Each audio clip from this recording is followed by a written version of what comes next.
Hey, it's Rob here. Sven and KC, the whole Badass production staff, and I want to thank you, our loyal listeners, for your support and engagement with our show during the past year. Wishing you all a happy, healthy, and badass new year.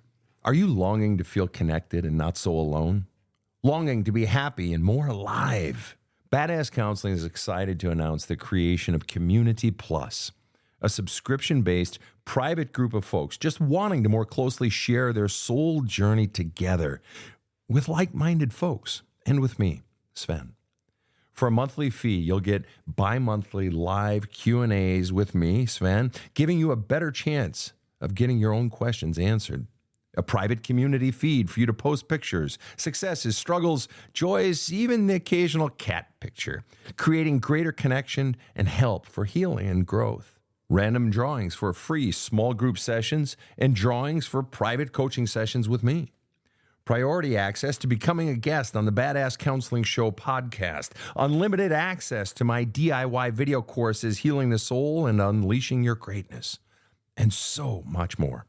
Community Plus is for people serious about their soul journey who want real growth, real help, real laughter, real connection, and true community.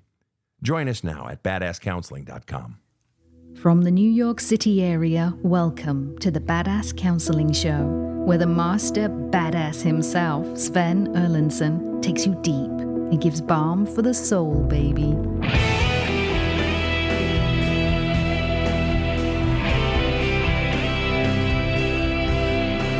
Hey, you found us. This is the Badass Counseling Show. I am Sven Erlandson, the host, and you are exactly who you are, whether you knew that or not. And it's great to have you here. I am joined in studio by KC, that's the letter K and the letter C over in the booth, and Rob the Rocket, zippity zip, sitting right next to me. Rob, how are you, young man? You know, it's been said a million times, but wherever you go, there you are. And Tatvam Sti. yeah, that's right. I can't hear that enough, and it's always somewhat comforting to me. Is it? It's always disturbing to me. It's like when somebody says Perfect. that. We have so much in common. Okay, let's go all fucking Buddha here. Okay, wherever I am, there I am. Okay, yeah. I mean, I know it's true, but I get it. You know, it's like guru is spelled G. You are you. Ooh, all right. Rob, we've got some interesting stories tonight, seemingly similar. Tell us, if you would, Rob, about BeeBee and Mickey. Happy to, Sven. First, we heard from Mickey, who said, I've been having a major awakening about my mother's verbal and emotional abusiveness after I moved here to Texas to care for her. Major awakening to my own need for validation and the choices I've made because of it, even the good choices. Nothing I do is ever good enough, and I regret moving here, and I'm really struggling. I heard one of your lightning round episodes, and it shook me up. There's generational trauma. I didn't like her mom at all. My mom's verbal abuses and emotional immaturity, histrionics, narcissism maybe, and spiritual abuse, like she says something cruel, I react, then she throws down, honor thy mother, has affected every aspect of my life. I cut her off completely earlier this year, and the thought of even being in the same building makes me want to vomit. I'm a hot mess, but awareness is growing. Anyway, I feel like there's so much more, but that's the meaty part of the matter. She broke me this year, and I'm done. And we also heard from BeeBee, who said, I grew up in a household where emotional and physical abuse were rampant. Those were the so-called parenting tactics that I experienced growing up. Throughout my childhood, I was fed a narrative that I was not good enough and that I was, and forever will be, difficult. I have tried to challenge the voice my parents gave me based upon their own insecurities. After my mother passed away when I was 11, I began to try and turn things around with my own mindset, approach, and learning how to validate my own feelings. However, I feel like even with the 8 years of therapy, which I plan to continue forever, and the work I've tried to implement into my life, I feel as if it's not enough. That thought continues to confirm the ideas that I am not good enough, yet I feel that is a lie, and my parents' insecurities confirm mine. Is it truly all in my head? Ladies, good to have you here. Thank you. I want to start with you, BeeBee. You said that, which was, BeeBee is the second bio that we were read. You had said that I was fed a narrative that I was not good enough and that I was and forever will be difficult. And then you went on to say that your mother passed away when you were 11. When your mother passed away, who raised you, BeeBee? My dad, and then my older brother. And how many kids are there? There's just me and my brother, so it's two of us. Two. And the emotional and physical abuse that you talk about that were rampant, was that after mom died or before mom died or what? It was both. It was before she died. It was after she died. My mother participated in it. My father participated in it. And then my brother participated in it after she died. So everyone was participating in some form of abuse. So, and were you sort of at the bottom of the food chain then? Everyone was abusing you? Absolutely. Okay. And if there was you said there was emotional and physical abuse, was there one sort of message that came through, whether it was verbalized or not verbalized? What was the biggest message you recall being told in your entire childhood? And if it was verbalized, give me the language if you would. But what was the biggest message you received about yourself? The biggest message I received about myself, which is I'm difficult and that no one will ever love me and no one will ever care about me because I cannot submit to other people, meaning I cannot follow rules. I defy the norm. And I'm always, opening my mouth and saying something, and that causes issues. And then my parents would use that excuse to beat me. Wow. And say, well, BeeBee, you're being a fucking bitch. You're doing too much. You need to stay in child's place. Gotcha. You are not listening. You're not respecting, and therefore we have to beat you. So then you can't be loved, you said, because you can't submit. So then Absolutely. If you had submitted, I mean, that was clearly what they wanted. That then is what submission is what makes a person lovable. Correct. I see. That I have to listen to them. I have to respect them. It's my parents' way or it's my parents' way, meaning and that have if you I been do in it, love relationships since then? Oh, absolutely. And absolutely. how are you? Are you submissive in your love relationships? Are you domineering in your relationships, or is it some balance of both, or what? I would say a balance of both. I more so like to submit to my partner just because I feel as it's a sense of comfort, but he's never forcing me to do anything. I have a lot of autonomy in my relationship. I just feel sometimes I need to be babied in a way because I never got that love from my parents in my childhood. So I started looking for that in teenage boys. Is it possible that part of the reason you are submitting, and there's nothing wrong with submitting if you're safe and you trust and you feel like it. I submit at times to my girlfriend. She submits at times to me. Nothing wrong with that. Are you at times submitting because you've been told that's what love is? Yes. 100%. Oh, 100%. Okay, so there are a lot of times when you're doing that then. And do you see how that's a problem? Potentially a problem. Okay, good, good. And then, BeeBee, you also mentioned that your mom passed away when you were 11. What was the biggest change that happened after mom died? I think there was a lot of changes after she died, but the biggest change would be the disconnect that I had from my father. I mean, I already had a disconnect from my father from a very young age. He was very much so present in the household, but disconnected emotionally from, experiencing his own issues and trauma. And then after she died, I feel like that was amplified. And what was the effect then on you? He had been disconnected, but then it actually increases. So there was some measure of connection, presumably beforehand, and that got wiped away after the death. And what is the effect on the little 11, 12, 14-year-old girl when father, only parent now, is disconnected? Very alone and very betrayed by my father. I felt as if, my father's supposed to step up and be the person to raise me. And he didn't do that. And how do you trust? How do you trust after that? How does a person trust? I didn't. Okay. I didn't. Why do you trust your present lover?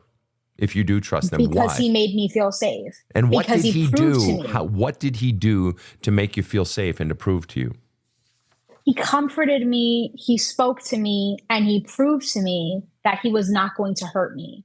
had a lot of exes in my past who used drugs and would physically get violent and beat me. And he didn't do that.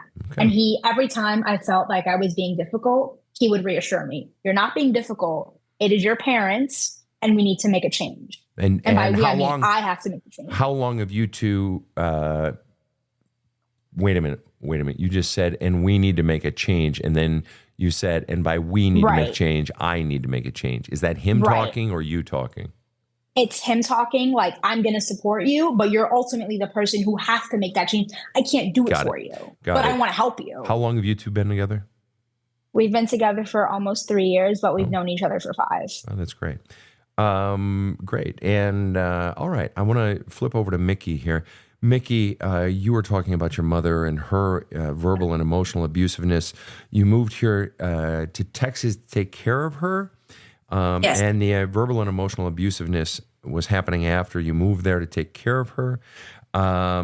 And nothing you ever do is good enough. Presumably that's been that way your entire life, Mick? Yeah. Okay. And you say you regret moving here. I'm really struggling. And you know, she says something cruel, you react, and she then lays the honor your mother card on you. When she lays the honor thy mother card on you, what goes on inside of you? What do you think? What do you feel? What happens? Because it's almost as though the way you set it up there, it's like she's a dick. I react, which I would react. If you were being a dick to me right now, I would react. Okay, I'm not a fucking monk on a mountain who doesn't react to shit. All right. And then she throws down the honor thy mother card, and then you sort of imply, and that sort of stops the conversation or something, or that is just trumps everything. And so let me ask you, what goes on inside of you when she plays the honor thy mother card? I get frustrated, exasperated because she uses it a lot. And I kind of go, oh, here we go. And what do you make of it? What do you make of the fact that she uses it a lot? Why do you think she uses it a lot? From her, it seems like it's a power trip thing. Mm-hmm. It's like this entitlement, this power trip, because she knows that she knows that what the Bible says. You just said it. You just said it. She knows that and then you were going to say, she knows that I believe that.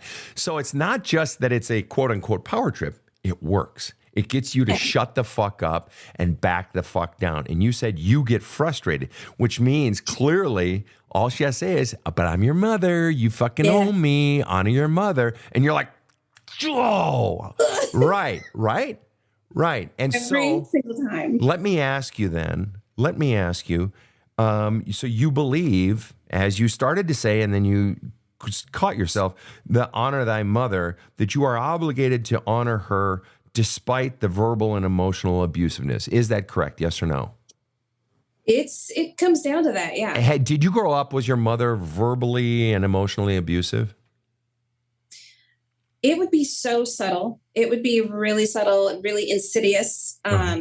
So she was verbally and emotionally abusive. Just out of curiosity, was she physically or sexually abusive in any way? She slapped me once, but I deserved it. I was being a little bitch. Okay. Well, okay.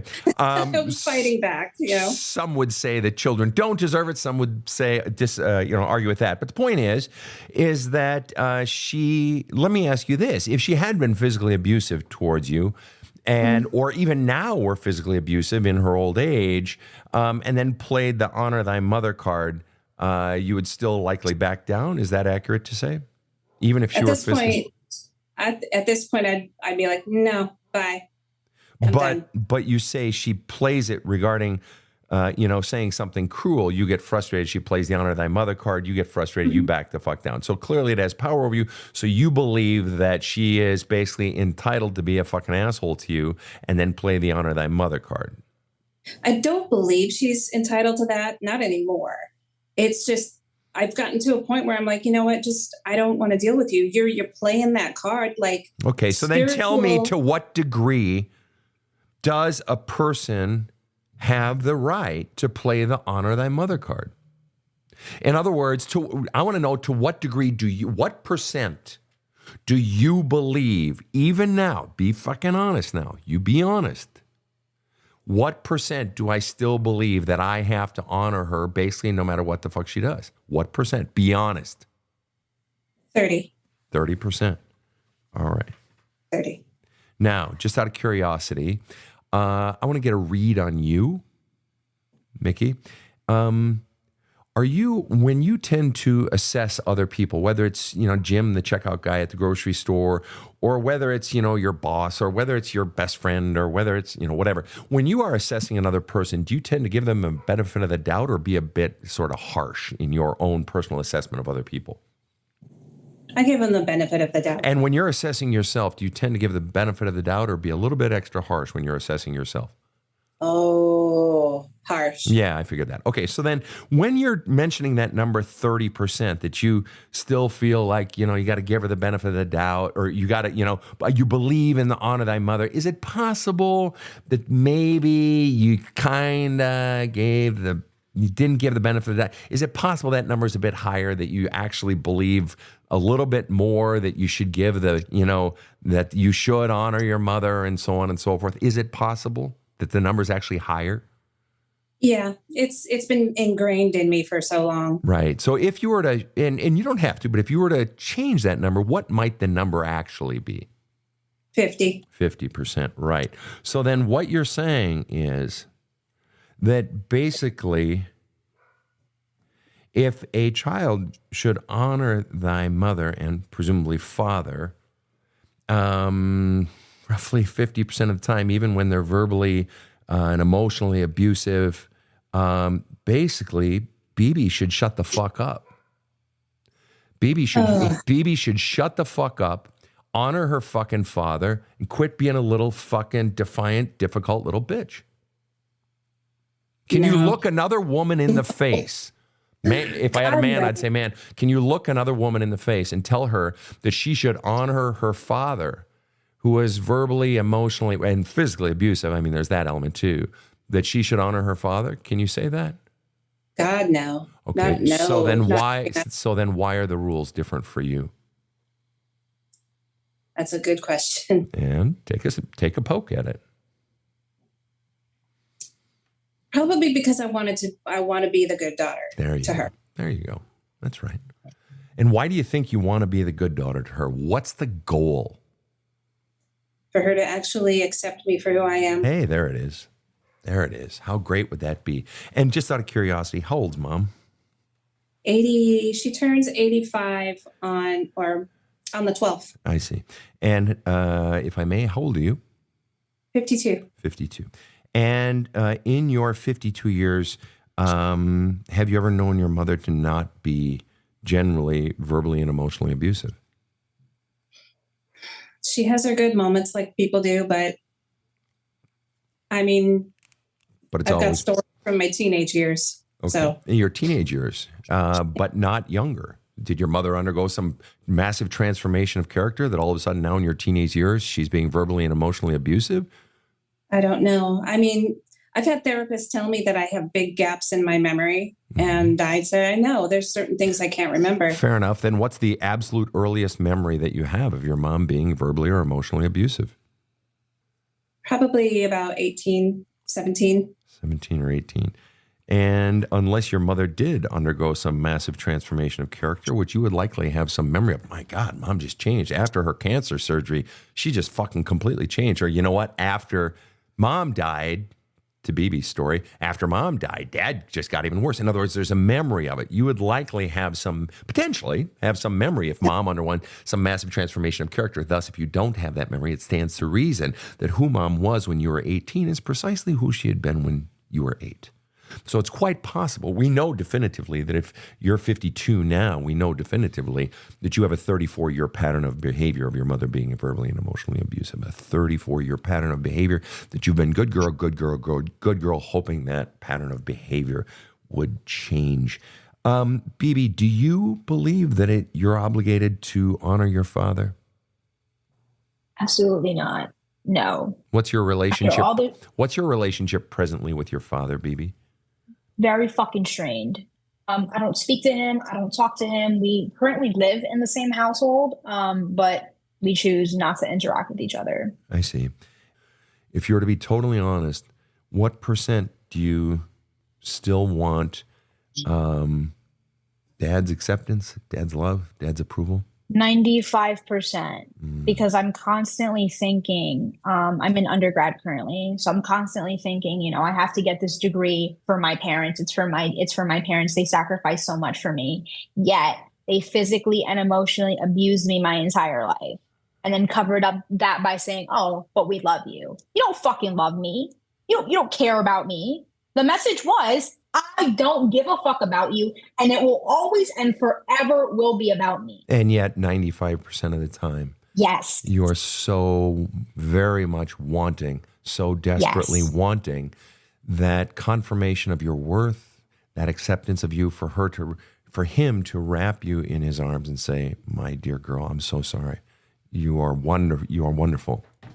And I will never get that. And he's the type of individual who has told me in the past, BeeBee, I'm never going to fucking therapy. I'm never changing. This is who I am. I was born this way. I'm going to die this way. I'm like, all right. So if that's the relationship you want to have with me, when I put you in a fucking nursing home and I never fucking visit you, like you have told me in my childhood, I wish I would have went to Florida or Puerto Rico before you were born, so I would have never had a daughter like you. I'll see you in a fucking nursing home, bitch. Don't fucking play with me.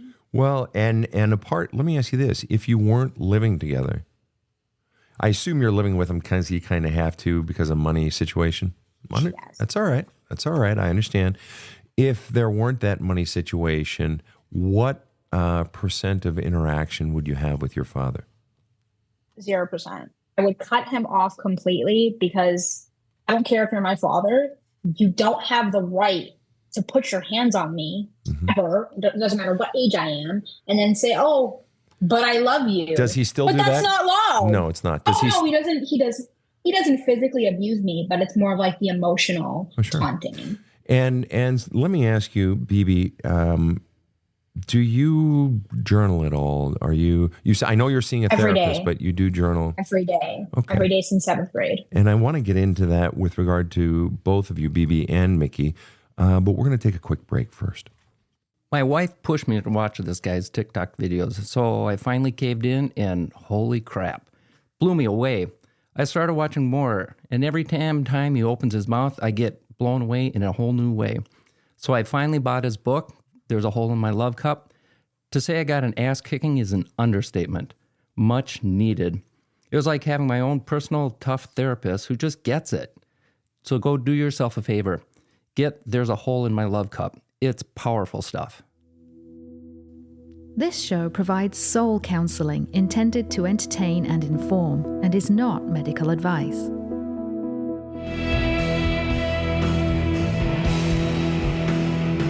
Now, back to the badass. We are back with BeeBee and Mickey. BeeBee is a young woman who has been told her entire life that she's difficult and she'll be unlovable the rest of her life because she can't submit. Juicy little message there. Thanks, folks. And then Mickey has a mother who, even in her 80s, feels the need to abuse her and then play that card. Oh, well, hey, I'm the parent, so shut up, little girl, basically. And 50%, Mickey feels like she has to acquiesce and allow. 50% she believes in, yes, I must honor my father and mother in this case. And 95% BeeBee wants dad's acceptance and approval. I think what is glaring in this case, one of the things that's glaring, BeeBee, is you are full of anger and vim and vigor and rage and fucking piss, aren't you? Yes. I love it. There's never a time in my life now that I'm not angry or upset. Yeah. And and it's really interesting because when you have somebody under your roof who has hurt you, continues to hurt you, or take advantage of you, or take you for granted, or just doesn't like you and has made it known all your years of your life, it's like you are getting a fresh dose of fuck you rage every single day, aren't you? Absolutely. I mean, on one hand, it doesn't even fucking matter how much you can journal the fuck out of that. You can write letters, which is necessary because if you don't, it will, it will grow. But you can do that, but it's just like you're getting new fucking doses every fucking day. It's like there's no There's fucking only so much I can journal about, and the anger just keeps coming. There's only so many letters I can physically burn without my house smelling like burnt paper. Right. I understand. But this leads me to the question to you, Mickey. I mean, BeeBee, it's on the surface. Her rage is on the surface, all right? And so her feelings are right there, and it's obvious, and it's beautiful. It's glorious. I mean, she has every right. I think we would all agree she has every right to be angry because there's so much hurt there. Remember, anger is a response to pain, okay? Past pain, present pain, or potential future pain. It's a defense mechanism, but it's also a lashing back, right? In your case, Mickey, though, what's your biggest feeling? Feeling just hurt. Can I tell you about what brought this about? Please. I mean, my reaching out to you. Moving here, like 2 months after I moved to Texas, my mother was in a really bad accident. She was a passenger on one of those spider bikes thrown across the freeway. She was just busted up.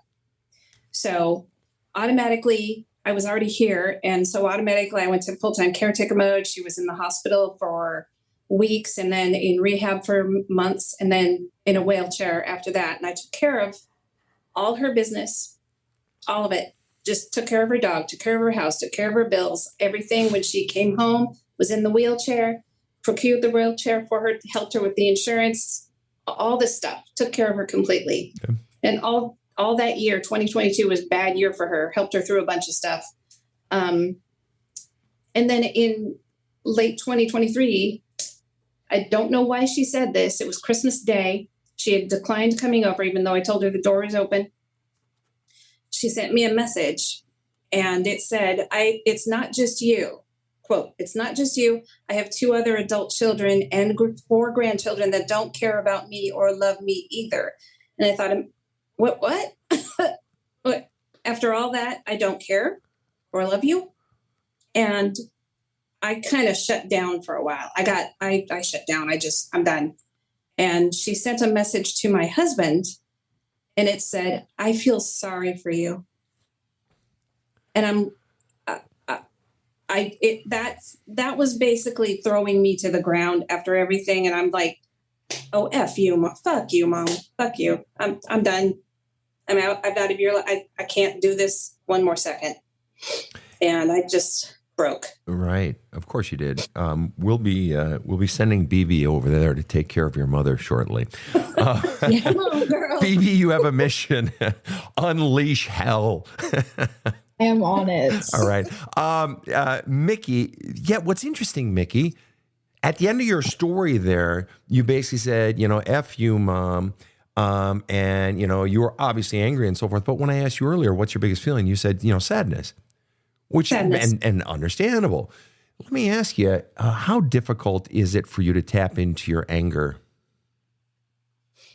I'm actually a little afraid of the anger. I am. I'm terrified of it. What's the scariest part about the anger? Actually, before you answer that, what are you feeling right now? You're crying right now. That's good. That's good. It's like BeeBee's anger. The feeling is coming out. Give me a feeling word. What are you feeling right now when we mention anger and you say, I'm afraid of it, and you start to cry? What are you feeling?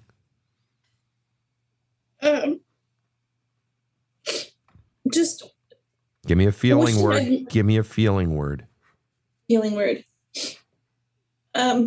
Broken. Busted, broken. And what is most broke as a result of this? Because you said it in your bio. She broke me this year. What is most broke in one sentence or less?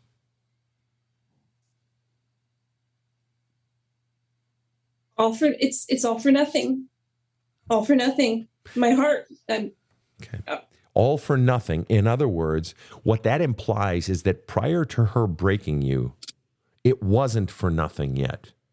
But when she broke you, it's like something snapped. It's like some realization snapped. And what was the realization that snapped? That, wait a minute, now it's just all for nothing. It's like you had some like epiphany, like the heavens open and you saw something clearly. What did you see clearly? But she's never going to change. Yet prior to this year, you had hoped, right? Yeah. Right. I kept trying and trying and trying. And so what dies? What dies? Knowing that she's never going to change, what dies? The hope that what? The hope that she would finally see me as a good daughter, as good enough. And so then what happens to a human being when they are never going to be seen? The very person, and we haven't talked about your father, but you're focusing on your mother, so we'll focus on your mother. The very person who taught you that you're not good enough your entire life is never going to deconstruct and destroy that message. She is quite content to let you believe that. So that implies that hole in your love cup, that hole in your heart. Mm-hmm. What dies when you find out? What is lost when you find out that she's never going to change? What really are we talking about on the Mickey level regarding your own soul, your own self? What does this mean? This means that I have to get to a place of acceptance about this and move on. And what has to be accepted above all else? Me. But specifically what? That she's never going to see me. And so, right. So then what do you, so then you're going to walk around. The loss is that she's never going to make that story go away that I suck. Okay. So then what? Because you've gone 52 years believing that you suck, basically. You're not good enough. So what happens to that story then? What happens to that narrative? Oh, God. I guess I'm just going to have to work that out. Let me ask you, what is the one thing you're most afraid to do in this whole equation that is your life presently? What is the single scariest thing that you're most afraid to do? We don't have a show long enough if we list all the things I'm scared to do. What's at the top of the list? Wow. Being myself, I guess. And accepting myself. And what would that even look? I mean, what are we talking about here? In nuts and bolts, everyday shit, what are we really fucking talking about here? Or let me ask you this. With regard to your mother, what's the scariest thing for you? I just want to leave Texas. So then, I want to get the hell out of here. Let me ask you, why have you not left Texas? Money. No money. So you had you had the money to move there. Yeah, I did. And by the time I got here, it was, I had $65 left in the bank. Wow. So, but it's been a consistent struggle since I've been here. And so then let me ask you, what do you need to do for you above all else? I need to work on getting out of here. There you go. And I need healing too. That's right. Healing. That's right. And I want to flip this over to BeeBee. BeeBee, you've been listening to Mickey's story there. Okay. Any pieces of that resonate inside of you? There's a lot of things that resonate, Tell me. I will never get that love from my parents, my mother, or my father. And no matter how much I try to prove myself to them, it'll never be enough. Then why are you still going to college? You said, I got to do this for them, and they sacrifice so much and blah, blah, blah, blah, blah. Why are you still fucking doing it then? Because said, I have to I'm doing it. out. What? Go ahead. Right. But I have to figure it out for myself that this is no longer something that is for them. It has to be for me. Is it for you? I cannot live my... Is it for you? Yes. I'm asking, yes. Is it? Why do you want this? Why do you want to get a college degree? Because I want to get my master's in social work, and I want to do the same type of work that my therapist has done for me, for other people who have struggled like me with fucking parents who don't give a shit about them. I want to show them that there are people out there that care about them. My therapist has made such an impact on me in the 7 years that I've been working with her. Every time she has spoken to my fucking father, she can never get to him ever. So she's tried and stopped. Right. So I have to take over the decision of I'm going to college for me. I have to speak to my college counselor. I'm doing it for me. So let me put the question to you, BeeBee, that I put to Mickey, and that is, what's the one thing you're most afraid to do in this whole equation that is your life? Getting the hell up out of this house, leaving this apartment. as soon as I get my college degree and I go into my master's, I am moving out. But it's hard because I financially can't do it. I'm in college and I have 2 jobs and an internship and a fellowship. All I'm doing is I'm working and I'm going to school constantly and I'm never home. But when I am home is when he decides to find fucking problems to pick with me and then be like, oh, you don't contribute enough. I have 2 fucking jobs, an internship and a fucking fellowship. You cannot tell me that I am not doing enough. I am tired. Every fucking letter I have burned, every fucking thing he has done to me, I am sick and fucking tired of it. He is 73 years old. Let me ask you this. He needs to get it together. How long before, I just think you're wonderful, BeeBee. This is, wow. This is beautiful. I love this. I tell people, parents who have kids, maybe the parents went through a divorce or something like that. And they'll say to me, well, Sven, I got, one kid that's a real pain in the ass and they're acting out and blah, blah, blah. But my other 2 kids are fine and they're normal and they've, and they're fine. It's that other one that I'm worried about. And I'm like, no, that's not the one you need to be worried about. The one that's acting out, it's the one that's not acting out. Why? Because those other ones have stuffed that shit so far down, it's going to bite them in the balls in about 20 fucking years. And it's going to undermine their relationships. It's going to undermine their parenting. So the very thing that others may characterize as bad about you, that rage or whatever, no, it's a sign that you're there. You're in touch with it. And the truth is, it's going to burn off, and you're going to burn it off. And you're going to, at some point, you're going to feel something. And I felt it because I had that same piss and vinegar when I was your age. And then I just kept flushing that shit. By my 30s, I felt myself. Inside of myself, I felt the motor begin to slow down. And it was the coolest fucking thing. Now, I can light that fucker back up, trust me. And I think you guys know enough of my shit to know that I can get pretty fucking wicked intense. But, boy, it's a beautiful thing when you're not always running on high speed. And the fact that you're so intensely in tune to your feelings, especially rage, it's actually a good thing. I hope it doesn't destroy too much in its path. But you sound like you got a great head on your shoulders, kid, and I really applaud that. The thing I want to ask you is, how long then before you finish the degree and can get out of there? I'm a sophomore, so 2 more years until I begin my master's, and hopefully my partner and I are considering moving out. But again, can I ask you? It's my personal finances that I'm worried about because, again, I'm a student. So there's only so much part-time work you can do. Understood. Let me ask you this. And honest question, probably a dumb question, but it's an honest question. All right. You're recognizing that you are working and you are a student and you are probably taking out loans or whatever. And again, honest question. Okay. Why not rent a room?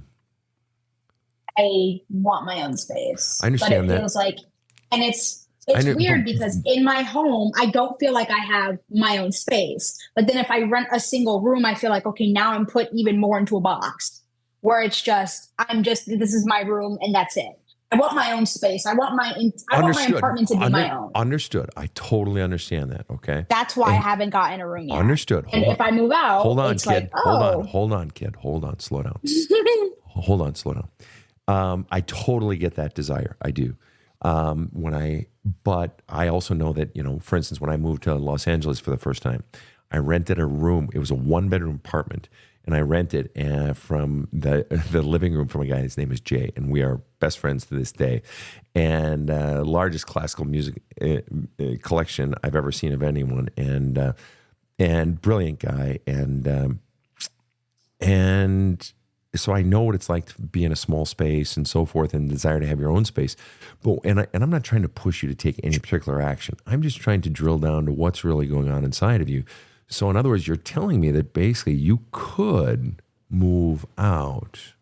Right. It would but I'm require very comfortable with being in this space that. Hold on. Stop. I know. No, stop. You already played your cards there, kiddo. You played your cards. The comfort. There's a lot of comfort within staying here. Of course there is. So there's physical comforts in staying there, but the emotional of being under the same roof. as the person who has physically and emotionally abused you your entire life. So you are choosing physical comfort over emotional peace. And as you and I both bonded on earlier, it's like new doses get pumped in every day. And for you personally, and this is a choice you can make. You're a grown-ass young woman, all right? You can choose whatever the fuck you want. But that price of eating shit every day, of that emotional shit show that you're in, is worth tolerating for some of the creature comforts. So you are making a choice against your emotional well-being. Is that accurate or inaccurate? That's very accurate. So you are and my choosing. therapist tells me all the time that I'm doing that. Okay, and that's okay. You can do that. It's okay. It's your life. The question becomes, in one sentence or less, and I want you to answer my question, not the question you think you want to answer. My question is, what's the fear driving the behavior? If, maybe there's not, but if there were a fear that's causing you to stay under Big Daddy's roof, where he's a fucking dick, but gosh, it sure is nice. If there were a fear, and I know tough girl doesn't like to admit fears, but if there were a fear, what's the fear driving the behavior, little lady? The fear that's driving the behavior is that I won't have someone to support me, that I'm going to be doing it on my own again. And what's the scariest part about doing it? I won't have someone to support me. Are we talking financially, that I would have to do it on my own financially? Or are we talking about something else briefly? Emotionally, that I won't have, my parents to ask for support because... Wait. I've noticed this. This is something you shift into in the present tense. You refer to your parents, but one of your parents is dead. Right.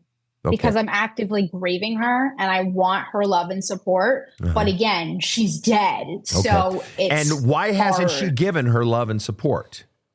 Because she didn't give a fuck about me from day one. And she wanted kids for her own selfish reasons. Okay. And what above all else is what is the biggest thing that you are still grieving about mother's death? Is it that you're never going to get that fucking love and protection and support? Correct. And that I won't have a relationship with her. So when you said, I am choosing to stay in a home where I am being emotionally abused, you said having to do it on my own. And I said, having to do it financially? You said, no, emotionally. So just so I'm clear, I'm in a situation where I'm being emotionally abused, but I fear leaving it because then I would have to be emotionally on my own. It's not that figuring it out financially. That at best is second place. First place is the having to figure it out emotionally. So what you're saying is, I am more comfortable. I would rather be in an emotionally abusive situation than be in a situation where I have to sort out my emotions by myself. Yes, because I don't like to be alone with my feelings. Well, but I have to do that every single day. Well, unfortunately. Well, yeah, but no. You don't have to do it. The point is, there's something worse about doing it on your own outside of that roof that you live under, that apartment you live in. There is something else about that. You say, I have to do it alone on my own every day. Then what is different about doing it in your own space? A different environment. I feel that the peace and comfort might be a little weird because I never had peace and comfort. Yeah. I'm used to the chaos. Right. And so what would happen, what happens in that, if you were in that quiet space of your own space, and you saying earlier, I want my own space, I want my own apartment, that's a bullshit cover story, isn't it? The real story is, I don't want to be alone with all these feelings. I don't want the quiet, because when it is quiet, when I am alone, what happens in you above all else? What happens inside of you? I start to feel my feelings a little too deeply. Well, and that's just it, kid. And listen, I'm not trying to be a twat here, okay? But if you want to if you truly desire to heal people, and I believe that you do, and I don't doubt at all that you'll be killer, all right? But shit, kid, if you can't face your own feelings, you're not ready to heal. Right. Yeah. You will reach your full power. You will change lives in ways I can't even imagine, in ways I can't. But only if you have the courage to face the very shit you are running from. You are so afraid of your own feelings. And there's nothing wrong with that, dude. I mean, Mickey was just basically saying the same sort of thing. All the feelings that she's afraid of. She is afraid of her anger, right? And you're afraid of clearly the hurt, the sadness, the grief. Okay, you're so afraid of those feelings that I would rather stay in this chaotic environment where there's noise and there's always a distraction from the shit. So you're running. You are the classic, what I talk about in the book. You are running from that tidal wave of all your feelings, all this stuff. Because if you stop, it'll all wash over you. Right. And it's so scary, so intimidating. Now, Mickey, I'm sure you're nodding your fucking head right now. But BeeBee, it is so intimidating and scary that you would rather stay in an emotionally abusive situation than be alone and finally do the dirty ugly of healing. Right. And kid, let me tell you, that's a setup. That is a setup for massive problems later in your life. Massive problems in whether it's with this guy or the next guy or something, you are going to find if you can't be alone, you are going to hold on to relationships. Well, you're doing it right now with your father. You're going to hold on to relationships way past their freshness date, and you are going to allow all manner of shit to be done to you. If you don't have the courage to face that stuff at some point, and hopefully sooner than later, because I want to see you come alive, kiddo. I really do.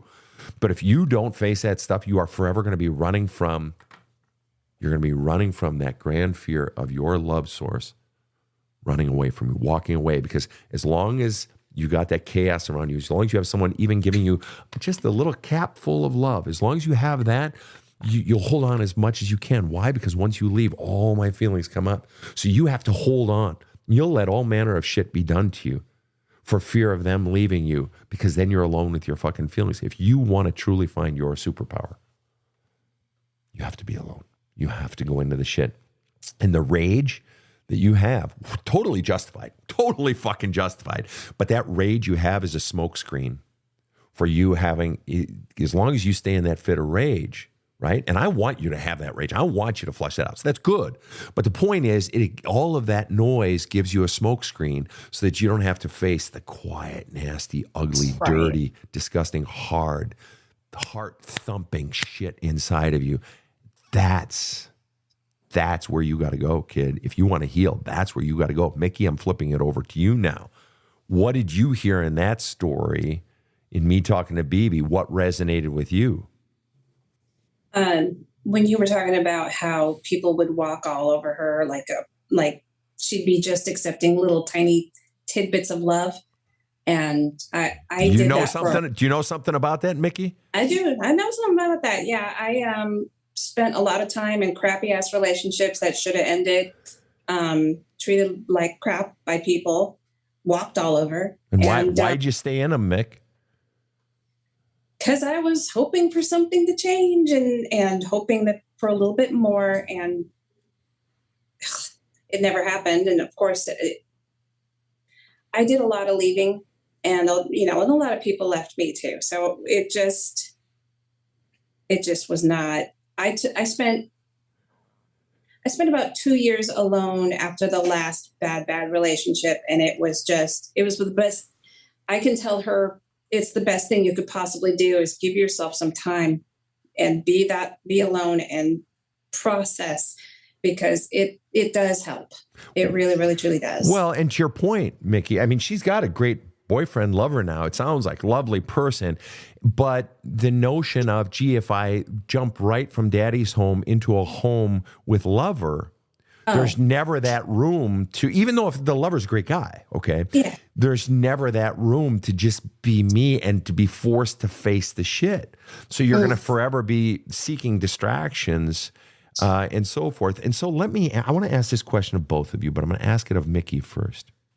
In that tidal wave, I had said earlier to you, Mickey, that, we were talking about the anger, and that's when you started to cry, started to tear up, and you said, I just feel broken and busted. And we were talking about the anger swelling up. And so that's, feelings inside of us that we are running from. You said, I'm afraid of it because she's basically implying that it may be so big or whatever. But amid all of the feelings that you've been running from,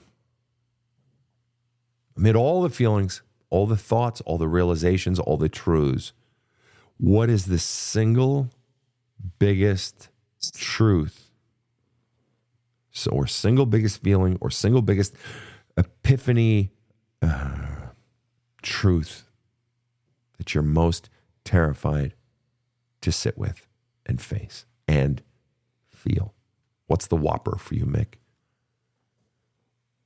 It is the fact that I feel stupid because I just didn't see this for so long. And I feel really ashamed that I've tolerated it. I feel ashamed that my mother pitted me against my brother and sister, and I just didn't see it for what it was for so long.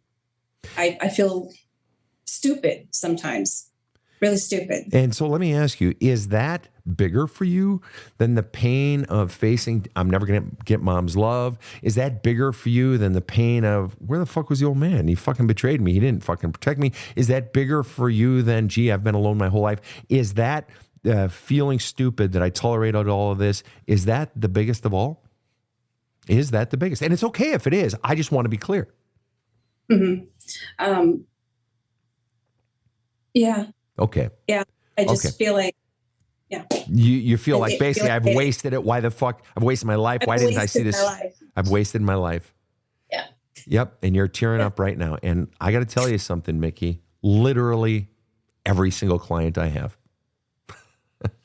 Literally every single client I have says that at one point or another. Fuck, I've wasted so much time. I did. I've had clients in their 60s and in their 70s say that.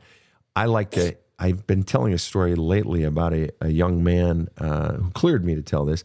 A young man who came to me about a year and a half ago, 21-year-old kid, worked at Cracker Barrel as a waiter. He had saved up $3,000 for a 6-hour opening session with me, working at motherfucking Cracker Barrel. Wow. He had read my book and he said, fuck it. I want to change. I know the shit I went through and I know you're the person. That son of a bitch fucking came to me. And I mean, I gave him like an hour extra at the end, whatever, because I was just so blown away, right? About a year later, he had saved up another $2,000 to fucking meet with me for 4 hours. And I was telling this story to a client who's a big shot on Wall Street, like big shot on Wall Street. And the guy's like 60s and he says, that little fucking kid is my fucking hero. And I told it to another client who said, that fucking kid is my fucking hero. And that client sent money so that that kid could have more sessions because they all said, God, I wish I would have done it when I was that kid's age. Yeah. I wish I were that kid, right? That, God, the life that I've wasted believing that I am no good, the life that I have wasted letting people treat me this way, the life I have wasted running from that tidal wave rather than facing it, right, Mickey? Yeah. But here's the problem, Mick. By you blaming, being mad at 40-year-old self and 26-year-old self, you of all people should have compassion because you know what she was going through. Mm-hmm. You of all people on God's green earth should be compassionate towards her. But here's the thing, by you blaming her and saying, God, you're so stupid. Why didn't you see it? You were so dumb. Why didn't you stop it? You're basically calling BeeBee dumb. Mm-hmm. Is BeeBee dumb? No, she is not. What is she? If she's not stupid, then what is she? She's actually smart. She's younger than me and figuring it out, and she knows what's up. But what's keeping her in it? Is it her stupidity? Her small brain? No. What's keeping her in it? The patterns of behavior that she's used to. I mean, and those are based on what? The patterns of behavior are based on what, Mickey? Nurture, the lack of nurturing and just growing up in it. That's caused her to believe what? What is the belief that causes her to keep enduring the shit treatment and that keeps causing her to be afraid of being alone with it all? What is the belief, Mickey? It's that she's not believing in herself. Because she was taught to believe what about herself? That she's worthless and no good and not good enough for them. And is that what you were taught, Mickey? And yeah. Right. So if you can have compassion for BeeBee, for God's sakes, can you have compassion for 24-year-old you? 30-year-old you, because you were just a girl trying to do her best under a mountain of so much pain already. And you've forgotten that stuff, those memories, because it's too painful. The child's brain shuts that shit down, but it's there. And when you start really having the courage to go into the rage and the sorrow, those feelings will come, and they'll start small, and you invite them. And you journal them out, and then another one will come. And you're going to get of the old stuff, the most painful stuff, because you were a defenseless little girl then. And once you let up a little bit, a little more will come, and then a little more will come, and a little more will come. And then a medium will come, and then a few mediums, and then a few larges will come. And before you know it, you're feeling lighter. Before you know it, you're clearing out that past, because your soul is realizing you're ready and you can handle it now. But the bottom line is, you at some point, you got to stop running, and you got to face that pain that I didn't do it sooner. But it's okay. But it's okay. You're doing your best, just like BeeBee's doing her best. And let's be really honest, Mickey, you're only 52. I mean, your mother is 85, so we know at the very least you've got at least probably 35 more years ahead of you. Yeah. Right, because you're not the bitter old woman that your mother is. No, I don't. Right, so you've got a lot of life left. Boy, what an opportunity to finally heal from this shit. So, BeeBee, I want to flip over here to you and ask you the same question. What really is the biggest truth in that silence, in that being alone, in your own place, if you were to do that rather than stay in an emotionally abusive situation because you're afraid of stuff inside of you? You would rather face things outside of you and an emotionally abusive father and so forth. I'd rather do that. That's how scary the stuff is inside of you. Of all that stuff inside of you, what's numero uno? What is the number one biggest thing you're most afraid of facing? The scariest, most painful, scariest one? Facing all of the childhood trauma. It has been not easy to talk about that in therapy. Okay. And wait, childhood trauma, and it's not been easy to talk about all of that in therapy. What has been and what is the single biggest thing of all of your childhood trauma that has been most difficult or you are most afraid to talk about? What's the biggest of the big? What is it really? The biggest thing would be remembering a time that my mother beat me when I didn't do something that she told me to do. And therefore, I have been left with emotional scars from all of the times that she beat me. But this one particular moment has stood out to me because I keep going back to it. Why that recently. one? Why do you keep going back to that one, BeeBee? What's so special? It feels like it's a confirmation of my parents, of what my parents have told me in my childhood, and then facing people who have confirmed that. Meaning, I am difficult, or I am hard to love. But you just said to me in that situation that mom beat me for something I didn't do. So that is not right. So that is not, in fact, confirmation that you are difficult. That is confirmation, in fact, that you are not difficult and that the story has been bullshit from the fucking beginning. It's not confirmation of your lack of worth. But I don't know why she had to beat me in order to prove a point. That's not parenting. Wait.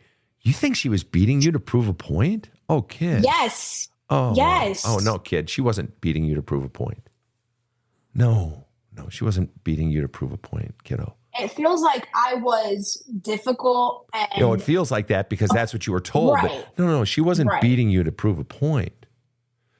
And no matter how much I try to empathize with her and her trauma, it still doesn't make sense. Wait, what? Empathize with her? Who the fuck is telling you to empathize with her? I want to know right now, who the fuck is telling you to empathize with her and her trauma? Tell me right now. I had a lot of high school counselors who would tell me I had to empathize with my mother's trauma. You know what? I am such a fan of high school counselors, and I mean that. As a profession, I love high school counselors. My daughter's wife, high school counselor, big fan of them. Anybody telling you that you have to empathize with your abuser can go fuck a duck. Bullshit. There's no healing value in telling someone who is an abuse victim that they need to empathize with the abuser. That is just absolute horseshit. No, you need to empathize with that 5-year-old little girl There was no point your mother was making by beating you. There was no logic. There was no message. It was, Mom, forgive me. And Rob, get ready to bleep me out here. Mom's a fucking You abuse a child and you convince that child it's because that there's something wrong with that child? Oh, hell no. I didn't understand what I did wrong. You didn't do anything wrong. You didn't do anything wrong. Like it feels because like they fed you because her. they fed you that line of shit that was never true. You were a fucking child. I wanted my mom. That's exactly right. That's exactly right. You wanted her to hold you. Every time I feel that 5-year-old looking back at me, don't hurt me, don't beat me, I'll try to be better for you. And she didn't care. She didn't care about me the way she wanted to care about me. She got on fucking Social Security just to get a fucking check. She went to see the psychiatrist when I was in third grade. And I was like, finally, my mom is going to take care of her bipolar. She's going to stop being so fucking mean to me. Finally, my dad is actually going to go to therapy because my brother tried to fucking kill himself on multiple occasions and didn't go to my mother's funeral. And then I tried to kill myself and I went to inpatient and outpatient and all my Lexapro because I can't handle my own feelings and emotions without having to be medicated. And I have a problem. No, you're not. And I can't move out because I am emotionally complacent with that. And then it's also financially because I'm a student. I can't do that right now. I don't have the funds to do that. Hold on, sweetheart. I'm not blaming you. I'm not attacking you. I'm attacking your attackers.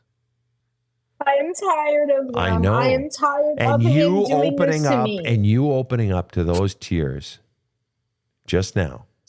You opening up to that pain. You had Rob in tears. You had KC in tears. You had me tearing up, and you had Mickey crying.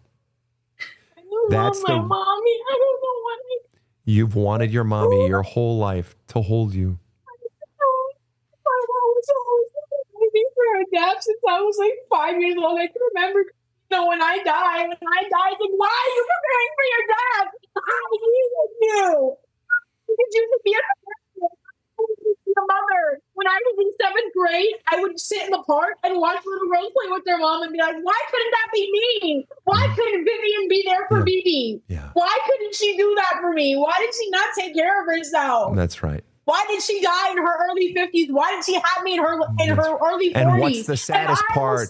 What's the saddest part, BeeBee? What's the saddest part in your soul? What is the saddest part? We know the angry parts. What's the saddest part in your soul, BeeBee? Like I'll never be adequate enough. I feel like everything I do it's for the wrong people. Okay. And then I'm constantly trying to prove myself to them. And let me ask you, is it that I'll never be good enough? Or is the sad, and that if that's it, that's it. But my job is to test for blind spots? Or is it that little girl just wanted her mommy to hold her and kiss her? I just wanted mommy to be there for me and mommy to say that you're not a bad person, BeeBee. You're not, just because you don't know how to do math, it's okay. Right. You weren't born bad. All right. Before I get the engine cranked back up, you're doing so well, BeeBee, because you opened up to those tears. And it was so real that you had every one of us crying. That's how real your sadness was when you said, I was just a little girl who wanted her mommy to hold me and love me and tell me I'm good. Here's the problem for both you guys. And you maybe have heard me say it. When a child is young, like 2, 3, 4, 5, 7, the child just innately believes. They just believe it. Like fact. They don't even think about it. It's just fact. Mom and dad are good. Mom and dad love me. Fact. Mom and dad are good. Mom and dad love me. Therefore, if I'm not getting that love, something's wrong with me. I'm the problem. And if they are reinforcing that belief, because there are plenty of people who don't get the exact message, well, you're fucked up, you're difficult, you're blah, blah, blah. It's just, they just don't get the love. And so the child's brain fills in the blanks. All right.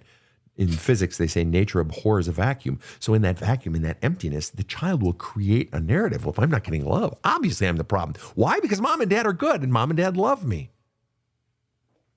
Just out of curiosity, BeeBee, if a reporter were to walk up to your father in the city, whatever city you live in or are near, a reporter doing for 10 o'clock news, hey, we're just doing a, sort of social report here. Sir, should a man be judged by his words or by his actions? What would your father say? By his words and his actions. Okay. All right. By his words and by his actions. Fair enough. Fair enough. Let's judge your father by his words and by his actions. You emotionally and physically abuse a child. I got some pretty hardcore people that listen to this show. I have some pretty fucking hardcore men and women that are my clients that I counsel. Like real tough bastards. And everyone would admit, every one of my clients, every person listening to this show, even the tough ones would say, you abuse a child? You're a fucking loser. You're a fucking loser. That's not love. There's no definition of love that abusing a child fits under. This goes to you too, Mickey, and your mother being emotionally abusive. There's no definition of love. Therefore, that is not good parenting. You even said so yourself, BeeBee. Those are their parenting techniques. So you yourself acknowledge that dad is not good. Mom was not a good parent. And that's not love. I'm sorry, that's not love. Right. Abusing a child. Therefore, your original belief, mom and dad are good and mom and dad love me, it was a lie. Right. It was bullshit. It feels like everything was a lie. It was. And therefore, what that means then the reason BeeBee, or in your case, Mickey, the reason BeeBee's not getting love, she's been taught she was the problem the whole time. But it was bullshit the whole time. You weren't the problem. They didn't love you. Regardless of what was coming out of their pie hole, they didn't love you. And they weren't good. You were never the problem. Let me ask you this, BeeBee. When Mickey was 7 years old, what could Mickey have possibly done to justify her believing that she was no good and she was a piece of shit and unlovable? What could 7-year-old Mickey have possibly done? Tell me right now to believe that she was unworthy of love and that she was no good. Absolutely nothing, because she was a child. Precisely. But that means there's nothing you could have done. Or are you just fucking special? Because if there's nothing a child could possibly do to justify them being inherently unlovable, then that means you weren't inherently unlovable either. If it's true for Mickey, it has to be true for you too.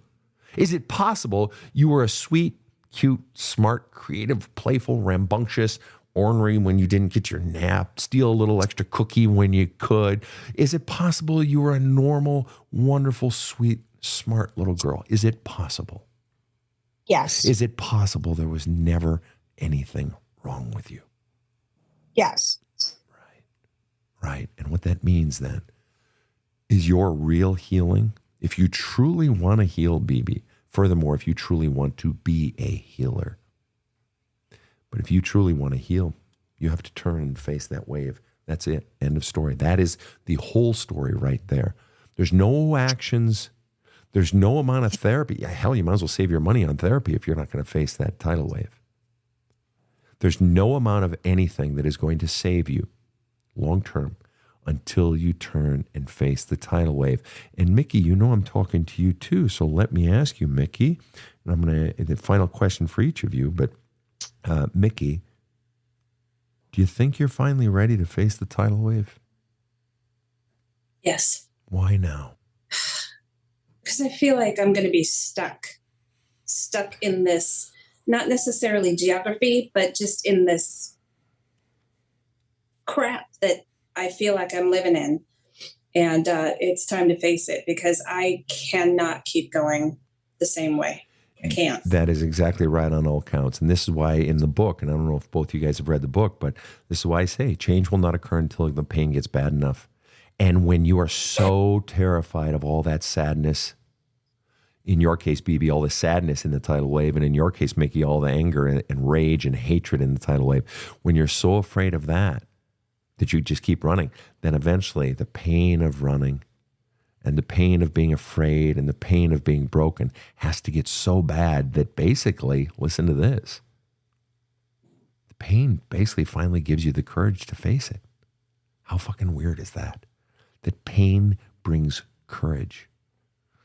BeeBee, when do you think you might finally have the courage to face the sadness, the immense sorrow in your soul? What's it going to take, BeeBee? And take that college degree. That's the first thing. Wrong answer. And I hate the fact that I have to say wrong it. Answer. And I know it's the wrong answer. Okay. But I hate the fact that I have to say that I'm going to have to wait. I don't want to wait. But you don't have to wait. You can do it right there. Your facing the sadness has nothing to do with your geography or your living conditions, because it's not the anger that has to come out. You're an expert at that. And that's good that it's coming out. And I've told you that. I'm not just blowing sunshine up your ass, all right? No, it's the sadness. And that is not commensurate upon a college degree or anything else. It's the sadness. It's the pain inside of you. And the truth is, what's really happening is, until you face that, you are fundamentally telling that little girl that her feelings don't matter. Because she wants to be set free. Because what those feelings really are little 6-year-old BeeBee's authentic responses to what was being done to her. The feelings aren't what was done to you. The feelings are your response to what was being done to you. That means those feelings are actually gold. They're not toxic uranium. They're actually the gold of your authentic self. And as long as you keep that locked down, you're keeping your authentic self locked down. And I know it's scary, but I also know that every single person listening to this show is praying for the two of you to each finally do it, because that is the source of your liberation. May I ask each of you to stick around to after the show, have a little overtime after the show? Would that be okay? I'll be here. All right. Rob, any final thoughts? It's never too late to get started. I speak from personal experience. You got to face the pain. Amen to that. And on the flip side, it's never too early to get started. Absolutely right. Right? Because you don't want to look back later and say, shit, why didn't I do it sooner? Well, and KC is saying thumbs up that she really loved both you guys as guests. And I have to say I did too. This was such a just, wow, powerful and beautiful show. So we're going to be coming right back in the overtime, and we invite all of our listeners to join us for about 2 minutes afterwards. And all of that being said, thank you so much to everyone around the world listening in to the Badass Counseling Show. On behalf of my team here, have a kick-ass day. The Badass Counseling Show is strictly copyrighted. No copies may be made without the express written consent of the Badass Counseling Show, LLC. The Badass Counseling Show is produced by Karen Camparelli and Robert H. Friedman. Executive producer Sven Erlandson. Original music by 2-time Emmy Award-winning composer Trevor Morris. Have a kick-ass day.